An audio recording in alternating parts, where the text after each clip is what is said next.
வணக்கம். அந்த narcissist nature's பத்தி பார்த்தோம்ல.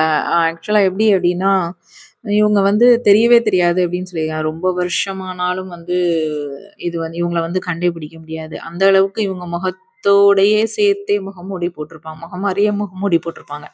ஸோ என்ன நடக்கும் அப்படின்னு சொல்லிட்டு கேட்டிங்கன்னா, இந்த ஜர்னிக்கு வந்த உடனே ஃபர்ஸ்ட்டு என்ன செய்யும் அப்படின்னு கேட்டிங்கன்னா, இந்த மாரி ஆட்களை உங்களுக்கு வந்து காட்டிக் குடுக்கும். அதாவது இதுவரைக்குமே வந்து உங்களுக்கு தெரிஞ்சிருக்காது. அ இப்ப என்ன ஆகும் அப்படின்னு கேட்டீங்கன்னா, நீங்க அப்படியே பார்க்கும்போதே உங்களுக்கு கொஞ்சம் கொஞ்சமா புரிய ஆரம்பிக்கும். அ இவங்க இல்லையே, நம்ம வந்து டிஃபரெண்ட்டா தெரியிறாங்களே, இவ்வளோ நாள் நம்மளுக்கு இத மாரி தெரியலையே அப்படின்னு சொன்னோனே, நீங்க என்ன பண்ணுவீங்க அப்படின்னு கேட்டீங்கன்னா, அவங்கள பார்க்க ஆரம்பிப்பீங்க. அதாவது எந்த மாதிரி அப்படிங்கிற மாரி உங்களுக்குள்ளேயே வந்து ஒரு விதமான ஒரு அ பரீட்சைய வந்து நீங்க வச்சு, அவங்கள வந்து அலசி ஆட்டோமேட்டிக்காவே அது வந்து செய்வோம் நம்ம. ஸோ, உன்னிப்பா நம்மளுக்கு வந்து கவனிக்கும்போது தான் வந்து தெரிய வரும். அதுக்கப்புறம் உள்நோக்கிய பயணம் வந்து போக ஆரம்பிச்சுருவோம்ல. இந்த ஜர்னி வந்தாலே வெளிய வந்து நம்ம ட்வின் தேடிக்கிட்டு இருப்போம். இன்னொன்னு முக்கியமானது என்ன நடக்கும்னா, உள்ள தான் நம்மளுக்கு எல்லா ப்ராசஸுமே நடந்துகிட்டே இருக்கும். ஸோ, நம்ம என்ன பண்ணுவோம் அப்படின்னு கேட்டீங்கன்னா, டாக்ஸிக் பீப்பிள்ஸ்லாம் வந்து அப்படியே தெரிய வரும். ஏன்னா, நம்ம கொஞ்சம் ஃப்ரீக்வன்சி வந்து மேல ஏறிரும். ஃப்ரீக்வன்சி கூடுன உடனே நம்மளுக்கு வந்து இந்த மாரி பீப்பிள்ஸ் வந்து நம்மளுக்கு தெரிய ஆரம்பிக்கும். அப்போ நம்ம வந்து இவங்க எப்படி இருப்பாங்க? மோஸ்ட்லி வந்து உங்களோட எனர்ஜிய வந்து இவங்க வந்து சக் பண்ணுவாங்க. இப்ப நம்ம என்ன நினைப்போம் அப்படின்னு கேட்டீங்கன்னா, எனர்ஜிய சக் பண்றாங்க அப்படின்னு சொன்னோனே, ஏதோ ஒரே ஒரு ரூபத்துல தான் இவங்கட்ட எனர்ஜி சக் பண்றாங்க அப்படின்னு சொல்லிட்டு கிடையாது. இது வந்து பல ரூபத்தில் வந்து உங்களுக்கு வந்து எனர்ஜி வந்து சக் ஆகும். நீங்க என்ன நினைப்பீங்க அப்படின்னு கேட்டீங்கன்னா, ம் ஒரு விதமான கோபம் வந்தா நம்மளுக்கு இவங்க வந்து டார்ச்சர் குடுத்து நம்மள வந்து எனர்ஜி சக் பண்றாங்க. நம்மளோட வலிய வச்சு இவங்க வந்து சக் பண்றாங்க அப்படின்னு சொல்லிட்டு. அது ஒரு வகை. அதாவது 2 இது இருக்கும். எனர்ஜி சக்லே வந்து ரொம்ப எக்ஸ்ட்ரீமானது வந்து 2 டைப் நீங்க வந்து பார்க்கலாம். நம்ம வந்து எப்போதுமே ஒரு டைப்ப தான் வந்து நம்மளுக்கு வந்து தெரிஞ்சிருக்கும். எப்படி அப்படின்னு கேட்டீங்கன்னா, டைரக்ட் அட்டாக். இப்ப நம்ம டைரக்ட் அட்டாக்கா வந்து சிலவங்க வந்து ரொம்ப அடிக்கிறது, இந்த மாரி அதாவது பிசிக்கலாவே நெறையா டார்ச்சர் குடுப்பாங்க. ஸோ, அது மூலமா நீங்க வந்து வழி வர்றது வந்து அவங்க வந்து ஒரு எம்பத் மூலமா இருந்து அவங்க அதுக்காண்டி பரிதாபப்பட மாட்டாங்க. ஸோ, அந்த எனர்ஜில வந்து அவங்க வந்து வாழ்ந்துகிட்டு இருப்பாங்க. அதாவது சுத்தமாவே வந்து எம்பத் இருக்காது. நம்ம என்ன நெனைப்போம், இது மட்டும் தான் வந்து கொடுமை. அதாவது நம்ம வெளிய பார்க்குறது மட்டும் தான் வந்து கொடுமையான விஷயங்கள். ஸோ, இவங்களால தான் நம்ம வந்து டார்ச்சர் அனுபவிக்கிறோம் அப்படின்னு சொல்லிட்டு நம்ம பார்ப்போம். பட் அது கிடையாது. இன்னொன்னு ஒண்ணு இருக்கிறதே வந்து நம்ம பார்த்துருக்க மாட்டோம். என்ன அப்படின்னு சொல்லிட்டு கேட்டீங்கன்னா, இந்த மாரி நார்சிசிஸ்ட்ல இன்னொரு வகை எப்படி இருப்பாங்க அப்படின்னு கேட்டீங்கன்னா, இவங்க வந்து ரொம்ப நல்லவங்க மாரியே இருப்பாங்க. பட் மறைமுகமா உங்களோட எனர்ஜி எல்லாமே இவங்களால வந்து ட்ரெயின் ஆகும். இப்போ ஃபார் எக்ஸாம்பிள் என்ன அப்படின்னு கேட்டீங்கன்னா, இப்போ இந்த பொய் உண்மையே நம்ம வச்சுக்கலாம். சரிங்களா? இப்போ வந்து அப்பட்டமா வந்து அவங்க வந்து பொய் சொல்லுவாங்க. இப்ப நீங்க என்ன பண்ணுவீங்கன்னா, முதல்ல மறைச்சு சொல்லுவாங்கல்ல, அதுக்கப்புறம் நீங்க வந்து கண்டுபிடிப்பீங்க. கண்டுபிடிச்ச உடனே நீங்க என்ன கேட்பீங்க அப்படின்னு கேட்டீங்கன்னா, இத கேட்கும்போது அவங்க என்ன பண்ணுவாங்கன்னா, அ ஒண்ணு வந்து இல்ல செஞ்சேன், இல்ல செய்யல அப்படிங்கிற மாரி அவங்க சொல்ல மாட்டாங்க. அதுவே அவங்க வந்து நடுப்பா பார்ப்பாங்க. அப்படியே வந்து அவங்க பேசுறது தான் உண்மை மாரியும், நீங்க வந்து தவறா பேசுறது மாரியும், நீங்க தான் வந்து கொடுமை பண்றது மாரியும் சொல்லிட்டு அப்படியே டோட்டலாவே அப்படியே மாத்துவாங்க. இதுல தான் வந்து அவங்க கில்லாடியா வந்து இருப்பாங்க. ஸோ நம்ம என்ன பண்ணிருவோம் அப்படின்னு சொன்னோம்னா, ஒரு டைம்ல வந்து ஓ நம்ம அப்ப தப்பா இருக்கிறோமா என்னன்னு தெரியலையே அப்படின்னு சொல்லிட்டு நம்ம என்ன பண்ணுவோம், அவங்க சொல்றதையே நம்ம வந்து அக்செப்ட் பண்ணிப்போம். இது வந்து அது ஒரு போலியான ஒரு அன்பு இதெல்லாம் வந்து இவங்க குடுத்து வச்சிருப்பாங்க. அதாவது நீங்க வந்து இப்ப அன்பு, பாசம், காதல் இதுக்கெல்லாம் வந்து நீங்க வளர்ந்த சூழ்நிலைய வச்சு ஒரு ஒரு இத நீங்க வந்து இது பண்ணியிருப்பீங்க. இப்ப வந்து இப்ப பெண்களா இருக்கிறாங்கன்னு வச்சுக்கோங்களேன், அன்பு அப்டின்னா, இவங்க இப்படித்தான் இருக்கணும். இப்படி இருந்தால் தான் அன்பு.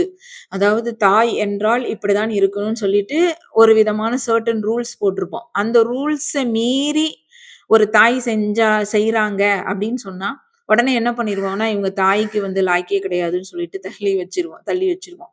இதே மாரி தான் ஒரு தகப்பனுக்கு ரூல்ஸ் இருக்கும். அப்புறம் அண்ணன், தங்கை இதுக்கெல்லாம் வந்து ஒரு சர்டன் இது பண்ணி, அவங்க வந்து அந்த எல்லைக்குள்ள தான் வந்து இருக்கணும் அப்படின்னு சொல்ற மாரி. இப்போ நம்ம ஒரு தாயோட இத எடுத்துக்கிட்டீங்க அப்படின்னு கேட்டீங்கன்னா, தாய்னா வந்து இப்படிதான் இருக்கணும். அவங்க வந்து ஃபர்ஸ்ட்டு வந்து ஒரு பெண் அப்படின்னாலே நீங்க எடுத்துக்கிட்டீங்கன்னா, பெண் வந்து இப்படிதான் இருக்கணும். அவ பிறந்த உடனே வந்து அம்மா, அப்பா அம்மா, அப்பா அப்பாட்டை வந்து அடங்கி தான் போகணும். அம்மா சொல் பேச்சை வந்து கேட்கணும். அதுக்கப்புறம் கல்யாணம் முடிஞ்ச உடனே ஹஸ்பண்ட் சொல்றதை கேட்கணும். அதுக்கப்புறம் குழந்தை வந்தோனே பிள்ளைங்க சொல்றதை வந்து கேட்கணும். இவங்கள் வந்து கண்டிப்பாக இவங்க வந்து செஞ்சு தான் குடுக்கணும் அப்படின்னு சொல்லிட்டு. ஸோ இதே தான் நம்மளும் வந்து என்ன பண்ணுவோம்னா, ஒரு தாயிட்ட வந்து எதிர்பார்ப்போம். ஆனா நீங்க வந்து புரிஞ்சுக்கிட்டீங்க அப்படின்னு கேட்டீங்கன்னா, நீங்கள் வந்து புரியிறவங்களா இருந்தீங்க அப்படின்னு சொன்னா, அந்த தாய்க்குன்னு சொல்லிட்டு ஒரு ஆசை ஏதாவது இருக்குமான்னு சொல்லிட்டு என்னைக்காவது பார்க்க வந்து தவறிருவோம். சரிங்களா? இப்ப எங்க வீட்லயே வந்து நீங்க எடுத்துக்கிட்டீங்க அப்படின்னு கேட்டீங்கன்னா, இப்ப எங்க அம்மா அப்படின்னு சொல்லும்போது, அம்மானா இப்படிதான் இருக்கணும் அப்படின்னு சொல்லிட்டு அம்மா வச்சுருவோம். அவங்களும் எங்க வீட்லயும் எங்க அம்மா வந்து பெர்ஃபெக்ட்டா இருப்பாங்க. ஆனா இப்ப எங்க அண்ணன பார்க்கும்போது, எங்க அம்மாவுடைய ஒரு சிறு சிறு ஆசைகள கூட அவனால வந்து அது அது அது அவனுக்கு தெரியவே தெரியாது. இப்படிதான் அம்மானா இப்படிதான் அப்படிங்கிற மாரி அவன் ஒரு ரூல் போட்டுட்டு, அத வந்து ம் ஒரு விதமான ஒரு எனர்ஜியே வந்து எப்போதுமே வந்து ஒரு அவங்கட்ட இருந்து டென்ஷன் ஆக்கி, அவங்களுடைய மனதை வந்து புண்படுத்துற மாரி. ஏன்னா, தாய்ங்கிறது வந்து ரொம்ப இளகின மனசா இருக்கும். ஸோ, அவங்கள ஹார்ஷா பேசுறது, இதெல்லாம் பண்ணும்போது அது கொடுமை வந்து கடைசி வரைக்கும் இருக்கும். இப்ப நம்ம இந்த ஜர்னிக்கு வரும்போது, இது எல்லாமே நம்ம மாற்றணும் அப்படின்னு சொல்லிட்டு நெனைப்போம். எப்படி அப்படின்னா, நம்மளுக்கான ஒரு இதையும் வந்து செய்யணும் அப்படின்னு சொல்லிட்டு எதிர்பார்ப்போம். இப்போ வந்து ஒரு குழந்தைக இருக்கிறாங்க, இல்ல வீட்ல இருக்கிறாங்க அப்படின்னு கேட்டா, நான் எந்த அளவுக்கு வந்து செய்றேனோ, என்னுடைய உணர்வுகளையும் புரிஞ்சுக்கிற அளவுக்கு நீங்க இல்ல அப்படின்னு புரிதல் இல்லை அப்படின்னு சொல்லும்போது, எதுக்கு நம்ம வந்து ம் இப்படியே நம்ம இருக்கணும் அப்படிங்கிற ஒரு கேள்வி எழ ஆரம்பிக்கும். சரிங்களா? அதுவரைக்கும் நீங்க வந்து மத்தவங்களுக்காண்டியே தான் வந்து ஃபுல் அண்ட் ஃபுல் வந்து வாழ்ந்துட்டு இருப்பீங்க. உங்களோட ஆசைகள ஃபுல்லும் சாகடிச்சிருப்பீங்க. உங்களோட இன்னர் சைல்டே வந்து சிறு வயசுல என்ன ஆயிருக்கும் அப்படின்னு கேட்டீங்கன்னா, விட்டு குடுத்து, விட்டு குடுத்து, விட்டு குடுத்து அதனுடைய சின்ன சின்ன ஆசைகளே வந்து நீங்க வந்து பூர்த்தி பண்ணாம, இத வந்து உங்களுக்கு சுற்றி இருக்கிறவங்க வந்து ரொம்ப அட்வான்டேஜா எடுத்துக்கிட்டு, நம்மள வந்து ஒரு இளிச்சவாய் மாரியே வந்து பார்த்துக்கிட்டு, நம்ம அதுக்கே வந்து எக்ஸ்ப்ளனேஷன்ஸ் குடுத்துக்கிட்டு, இப்படியே என்ன பண்றது அப்படின்னு கேட்டீங்கன்னா, அப்படியே காலங்கள் வந்து ஓடியிருக்கும். இந்த இரட்டை சுடர் வரம்போது தான் ஒரு புதுவிதமான ஒரு உணர்வு வந்து உள்ள வரும். உணர்வு வரம்போது தான், அந்த அன்பு அப்படிங்கிறதுனா என்ன? அப்படிங்கிறதுக்கே நம்மளுக்கு வித்தியாசமான ஒரு டெஃபினிஷன் வந்து கிடைக்கும். காதல்னா என்ன? வித்தியாசமான டெஃபினிஷன் கிடைக்கும். ஸோ இதுதான் வந்து இதுவா? நம்ம இவ்வளோ நாள் வந்து நம்ம தப்பா புரிஞ்சுக்கமா?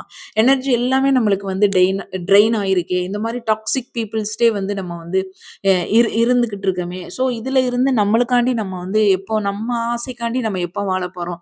நம்ம முதல்ல எப்போ வாழப்போறோம்? அப்படின்னு சொல்லிட்டு ஒரு தாட் எழும்பும். அப்பதான் நீங்க என்ன பண்ணுவீங்கன்னா, இந்த இந்த மாதிரி யாராவது சிக்கியிருந்தீங்க, கண்டிப்பாக யார்ட்டயாவது நீங்க வந்து சிக்கியிருப்பீங்க. அது கர்மா இல்லாம இருக்கவே இருக்காது. ஸோ அவங்கட்ட இருந்து என்ன பண்ணுவோம் அப்படின்னா, ஃபர்ஸ்ட்டு வந்து ரொம்ப வலிக்கும். சரிங்களா? ஏன் அப்படின்னா, நம்ம வந்து அவங்கள பத்தி ஒரு ஒரு ஒரு ஒரு கட்டடம் கட்டி வச்சிருப்போம்னு வச்சுக்கோங்களேன். இப்போ இவங்களோட நேச்சர் வந்து இதுதான்ப்பா. நம்ம இத்தன வருஷம் நான் வந்து 20 வருஷமா நான் பார்க்குறேன். இல்ல எங்க அம்மாவ 30 வருஷமா பார்க்குறேன். எங்க அப்பா 30 வருஷமா பார்க்குறேன். என் அண்ணன இப்படி பார்க்குறேன். என் தங்கைய இப்படி பார்க்குறேன். என் ஃப்ரெண்ட்ஸ் இத்தன வருஷம் சரி இப்படின்னு சொல்லிட்டு நம்மளா என்ன பண்ணுவோம்னா, அவங்கள வச்சு ஒரு பில்டிங் நம்மளா கட்டி வச்சிருப்போம். இது என்ன பண்ணும் அப்படின்னு கேட்டீங்கன்னா, இந்த உண்மை அப்படிங்கிறது தான் வந்து வெளிய தெரிய வரும்போது, என்ன ஆகும்னா, நம்ம கெட்டி வச்சதே வந்து தவறுன்னு சொல்லிட்டு இடிஞ்சு விழும். அப்ப வந்து எப்படின்னா உங்களுக்கு வலிக்கும். ஏன் அப்படின்னா, நீங்க கெட்டுனது தான் அது. நீங்க கெட்டுனதே வந்து இது உடைக்கும். உடைக்கும்போது, அப்ப நம்மளே அது வந்து ஈகோ வந்து கிளாஷ் ஆகும். அப்ப நம்ம இப்படி தானே நெனச்சோம். இப்படி இல்லையே! அப்படிங்கும்போது அந்த ஈகோ கிளாஷ் ஆகி, நீங்க என்ன பண்ணுவீங்க அப்படின்னு சொன்னா, அது வந்து வலியா மாறும். வலியா மாறும்போது, அப்புறம் துரோகம் பண்ணிட்டாங்க அப்படின்னு நெனைக்க தோணும். இவங்கள இவ்ளோ நம்புனனே அப்படின்னு தோணும். எதிர்பார்ப்பு எல்லாமே வந்து சுக்கு நூறா போகும். எதிர்பார்த்தது எல்லாமே வந்து உடைய ஆரம்பிக்கும். உடைய ஆரம்பிச்சும்போது நீங்க என்ன பண்ணுவீங்கன்னா, ரொம்ப சோகத்துக்குள்ள வந்து போயிருவீங்க. சோகத்துக்குள்ள போய் அப்படியே கிடப்பீங்க. இதுலேருந்து எப்படிடா நம்ம வந்து தப்பிக்கிறது? அப்படின்னு சொல்லிட்டு, அதுக்கப்புறம் தான் என்ன ஆரம்பிக்கும்னா, தேடல் ஆரம்பிக்கும். எப்படி இதுக்குள்ள இருந்து நம்ம வெளிய வரலாம்? அப்படின்னு சொல்லிட்டு, உங்களுக்குள்ளே பல கேள்விகள் வந்து கேட்க ஆரம்பிப்பீங்க. இதுதான் வந்து ஒரு ஸ்டார்ட்டிங் ஸ்டேஜ். அதாவது ஒரு பீக்குக்கு நீங்க வந்து அதாவது ஒரு வெறுமையின் உச்சத்தில் நீங்க போகும்போது தான் இந்த ஜர்னி எல்லாருக்குமே வந்து வரும். அந்த ஜேர்னியை என்ட்ரு கொடுக்கும். என்ட்ரு கொடுத்த மாதிரி இந்த மாதிரி toxic people, narcissist, energy vampires இந்த மாதிரி ஆட்களை வந்து இருக்கிறதை காட்டி கொடுக்கும். அடுத்தது காட்டி கொடுக்கும்போது நீங்க என்ன பண்ணுவீங்கன்னா தடுமாறிடுவீங்க. இதான் வந்து ஸ்டெப் பை ஸ்டெப்பா வரும். தடுமாறினோடனே நீங்கள் கட்டி வச்ச கோட்டையே வந்து தவறு அப்படின்னு சொல்லிட்டு உங்களுக்கு வந்து புரிய வரும். நீங்க தப்பா பண்ணிருக்கீங்க அப்படின்னு சொன்னோன்னே உங்க ஈகோ வந்து கிளாஷ் ஆகும். ஈகோ கிளாஷ் ஆனோடனே அதை இடிக்கும் போது அதை தாங்கவே முடியாது உங்களுக்கு. ஸோ ரொம்ப வலி வரும், ரொம்ப துக்கத்துல போயிருவீங்க. அதுக்கப்புறம் என்ன பண்ணுவீங்கன்னா கதறுவீங்க. அதுல இருந்து மீண்டு வர்றதுக்கு வழியை தேடுவீங்க. இப்படிதான் வந்து ப்ராசஸ் போகும். ஸோ அந்த வழி என்ன அப்படின்னா, பல பேருக்கு வந்து வழியில கிடக்கிற வழியை தேடுறதுக்கு வந்து தைரியம் இல்லாம போயிடும்.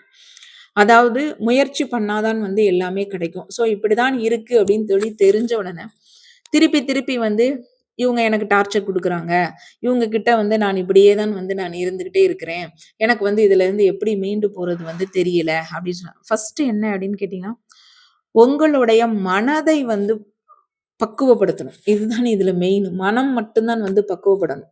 அவங்க எல்லாருமே அப்படிதான் இருப்பாங்க. நீங்கள் தான் வந்து பக்குவப்பட வேணும். பக்குவப்படுறது அப்படின்னு சொல்லிட்டு என்ன அப்படின்னா, அவங்க திருப்பி உங்களுக்கு எந்த விஷயம் பண்ணாலும்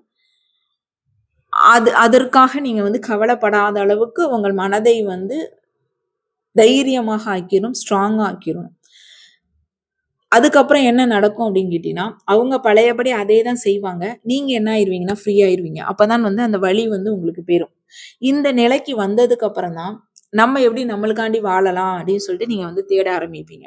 தேட ஆரம்பிக்கும் போது தான் வலி வந்து பிறக்க ஆரம்பிக்கும். ஸோ ஃபர்ஸ்ட் ஸ்டெப் வந்து ஒரு வெறுமைக்குள்ள இருக்கும்போது இந்த ஜேர்னிக்குள்ள வந்து இந்த ஜேர்னியை காட்டும். காட்டிட்டு ஒரு ஆசையை காட்டினதுக்கு அப்புறம் என்ன பண்ணும் அப்படின்னா, அவங்க சுத்தி உள்ள எல்லா மனிதர்கள் பத்தியும் வந்து உங்களுக்கு வந்து காட்டும். நீங்க அவங்கள பத்தி ஒரு கட்டடம் கட்டி வச்சிருப்பீங்க. அது ஃபுல்லும் தவறு அப்படின்னு சொல்லிட்டு நீங்களே வந்து இடிக்க வேண்டியது வரும். ஸோ அது வந்து ஈகோனால நீங்க வந்து ரொம்ப கதறுவீங்க. இது ராங் அப்படின்னு சொல்லிட்டு வரும்போது ஃபர்ஸ்ட் அதெல்லாம் வந்து அக்செப்ட் பண்ணுவீங்க. தப்பு தான் அப்படின்னு சொல்லிட்டு நீங்க நானே தப்பா யோசிச்சிருக்கேன்னு சொல்லிட்டு அதெல்லாம் உடைப்பீங்க. ஸோ அந்த ஈகோ எல்லாம் உங்களுக்கு வந்து போயிரும். ஈகோ போனோன்னே அவங்கள பார்த்து துரோகி, எதிரி அப்படின்னு சொல்லிட்டு நினைச்சு அழுவீங்க. வலியினால துடிப்பீங்க. ஸோ அப்புறமும் என்ன ஆயிரும்னா மனம் திருப்பி வந்து பக்குவப்பட ஆரம்பிக்கும். பக்குவப்பட ஆரம்பிக்கும் போது என்ன பண்ணுவீங்க அப்படின்னா, மனம் வந்து லேசாகும். மனம் லேசாகும் போது அந்த வலி மறைய ஆரம்பிக்கும் போது உங்களுக்கான புது என்ன அந்த நீங்க என்ன கோல் வச்சிருக்கிறீங்களோ, இப்ப வந்து இந்த ட்வின் ஃப்ளேம் ஜேர்னிக்கு வர்றவங்க எல்லாருமே வந்து மோஸ்ட்லி வந்து ட்வின் தான் வேணும் அப்படிங்கிற கோல் தான் வந்து வச்சிருப்பாங்க. அதுக்கப்புறம் தான் அந்த கோலை நோக்கி உங்களை பிரபஞ்சம் இழுத்து கொண்டு போகும். நீங்கள் இந்த ட்ராமாவை வெளியே எடுக்காமயே அப்படியே உள்ளுக்குள்ளேயே நீங்க கடந்துகிட்டே எனக்கு வந்து இப்படி இருக்கே, இப்படி இருக்கே, இப்படி இருக்கேன்னு புலம்பிக்கிட்டு இருந்தீங்க அப்படின்னா இதுல இருந்து வெளியவே வர முடியாது. போல்டு டெசிஷன் எடுக்காம எந்த ஒரு செயலையுமே வந்து உங்களால நடத்தவே முடியாது. தைரியம் இல்லாமல் இந்த ஜேர்னிக்குள்ள நீங்க போக முடியாது. தைரியம் இருந்தால்தான் உங்களுக்கு அடுத்த கட்டத்துக்கே உங்களுக்கு போகும். ஸோ இத காட்டிருச்சேன்னு சொல்லிட்டு புலம்பிக்கிட்டே அதுக்குள்ளேயே நீங்க கடந்துகிட்டு இருக்கக்கூடாது. அத மறக்கணும். மறந்துட்டு உங்கள் மனதை வந்து அந்த ட்ராமாஸ்க்கெல்லாம் மருந்து போட்டு நீங்க க்யூர் பண்ணிட்டு அடுத்த ஸ்டெப்புக்கு மூவ் பண்ணீங்க அப்படின்னா நெக்ஸ்ட் லெவலுக்கு போகும்.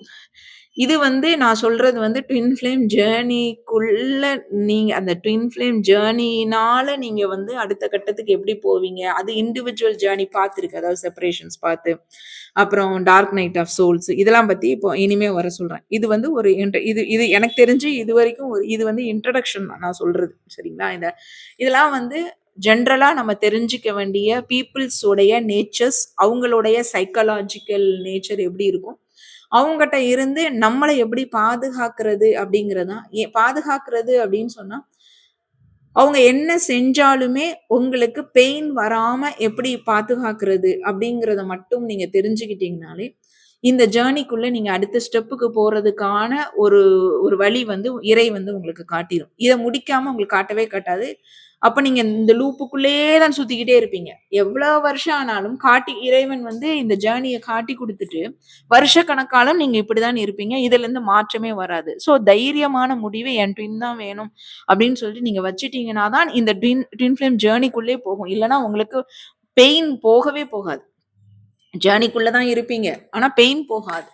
ஜேர்னிக்குள்ள இருந்துகிட்டே பெயின் போகணும் அப்படின்னாலே நீங்கள் வந்து ஒரு ஒரு ஸ்டெப் எடுத்து வைக்கணும். எடுத்து வைக்கலன்னா நடக்கவே நடக்காது. அது மட்டும் நான் வந்து சொல்றேன். ஸோ தைரியத்தோட வந்து முடிவெடுக்கிற வந்து தைரியத்தோட முடிவெடுங்க. அப்பதான் வந்து இந்த ஜேர்னிக்குள்ள வந்து ரொம்ப டீப்பா போக முடியும். இல்லன்னா இப்படியே புலம்பிக்கிட்டே தான் இருக்க சொல்லும். அது ஸ்டாப் ஆகணும்னா அடுத்த ஸ்டெப் வந்து நீங்க வந்து வைக்கணும். தேங்க்யூ.